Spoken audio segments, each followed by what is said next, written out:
अगली शंका के लिए मानवी जैन इसके बाद तैयार रहेंगे, निखिल जैन, उसके बाद वंशिका जैन बैंगलोर। महाराज श्री के चरणों में त्रिवार नमोस्तु नमोस्तु नमोस्तु।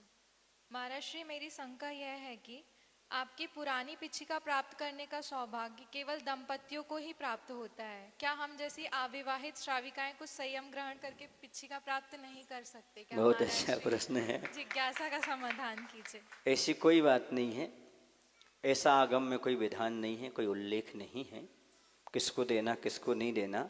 बस बात ऐसी है कि आपके लिए हम बहुत बड़ा कुछ देना चाहते हैं। जिनकी शादी नहीं हुई है उनसे ये कहना चाहते पुरानी मत लो, नई लो, आर्य का बन करके मुनि बन करके अपना कल्याण करो। अभी तो आपके पास चांस है ना, आप अभी आकर के नई ले सकते हैं और संयम पूरा ग्रहण कर सकते हैं। जो पूरा संयम नहीं ले पा रहे क्योंकि अब वो बन चुके हैं, दंपत्ति हो गए हैं, उनके यहाँ पुत्र हो गए हैं, दायित्व हो गए हैं, तो कम से कम वो पुरानी पिछिका लेकर के कुछ संयम का पालन करें, इसलिए उनको दिया जाता है। समझ आ रहा है ना कि नहीं?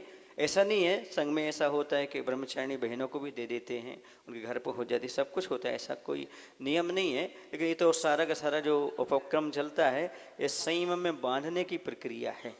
यदि आप भी आजीवन ब्रह्मचर्य व्रत ले लेते तो शायद आपको भी पिछिका मिल सकती थी, ऐसी कोई बात नहीं है। संयम व्रत आदि के कारण उसको दिया जाता है। और दूसरी बात, आपके पास बहुत सारी चांस हैं, अभी उन लोगों के पास कोई चांस नहीं बचता है, क्योंकि वो शादी होने के बाद तो वह उनके पास यही है कि पुरानी पिछिका लेकर के मुनिराज की याद करो, अपने व्रतों का पालन करो और आगे अंत समय दीक्षा लेकर अपना कल्याण करो। नहीं कर पा रहे तो अगले भाव की तैयारी करो, इसलिए।